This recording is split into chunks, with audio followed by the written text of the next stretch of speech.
This is a question I saw someone ask. How do you make a character likeable after a betrayal? You know what I think about likeable, but let's get to that in a second. Thank you to everyone who's been doing this. Sharing, subscribing. If you hit subscribe, it'd be really good.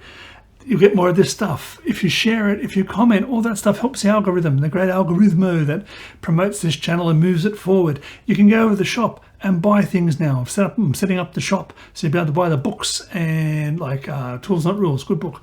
But one thing that isn't in the shop is this code. Craig20 gets you 20% off writerduet. I make nothing out of that. Zippo, nada, not a thing. That's for you, for me to say thank you for coming to this channel. Okay, how do you make a character likable after they've done a betrayal or they've done something bad?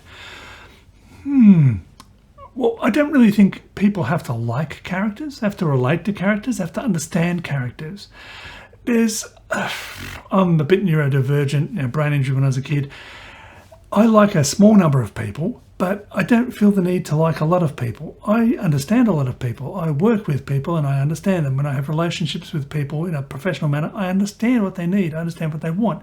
I understand what motivates them. I can relate to them. I can understand their betrayal. So how would we make someone nice or relate to them? We'd have to make their actions coherent, understandable. That if I was in their frame of mind, if I was like them, I would do that too. There's a really funny story. I don't think I know the person's name. He was walking along, he fell down a crevasse in the North Pole or up that way. He fell and he's hanging from a rope and suddenly he falls. The rope gives way. He said two things he knew from that.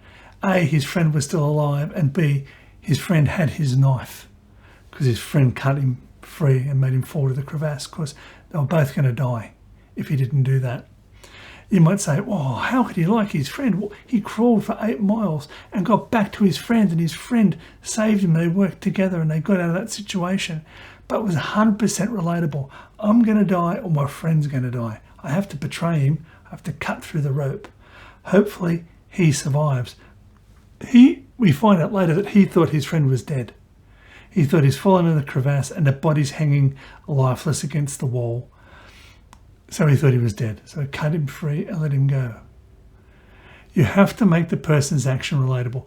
Would I do that in that situation? If I was in that really bad situation, would I do it? I probably would. People will forgive people for doing things. And what you want is not to how can you make them likable. You have to get the audience to forgive, to be vested in your story and offer up forgiveness to that character. To say, I wouldn't have done that, but I can see why you did. A lot of people do that. I'm better than you, but I can understand why you did it and I forgive you. So you want to try to muster forgiveness after some form of disloyalty. So how do you do that? Show the backstory. Make them understand that the person's going to do that. Don't show them the backstory. Set it up first. I find that we'd better do a little bit of a setup and payoff. Don't do really heavy-handed ones. Don't do the Chekhov's gun, like you see someone put a gun down and you think, oh, they're going to shoot someone in the future. Just have them act in a way that would lead you to believe they're sort of been a bit damaged themselves. So, okay, let's say that someone's emotionally damaged. You see an argument happening and they step in and go, come on, don't do that. Yeah, well, what's it to you? Just don't. And then you realise, oh, okay, they've been abused like that themselves. Now, when you see them do something against somebody, you go, yeah, it's because they're a bit of a damaged individual. I understand that. I don't like it. I can sort of relate to it, but I can forgive them for it. So you've got to give them some backstory. The worst thing is, not the worst thing, you can do it really well. You can do anything well. When they explain it, why did you do it? For this reason, and for this reason, and for this reason. The part I hate in a lot of stories is suddenly this person had all this information that they could have given to somebody, but they only give it to someone after all this has happened. So that's it in a nutshell. 20%, that's yours. And until next time, quick recap as we always do. make it within character, make sure the person can be redeemed, make sure the audience can give them forgiveness. You don't have to be likeable, you're going to be relatable. And then people will be back on board with them. And we spoke about this before, a couple of videos ago. There's the idea of a bank. If your story is putting deposits in a bank, if a character is putting deposits into the bank of the audience is sitting at the bank, and you're building up a relationship in this bank account with the audience.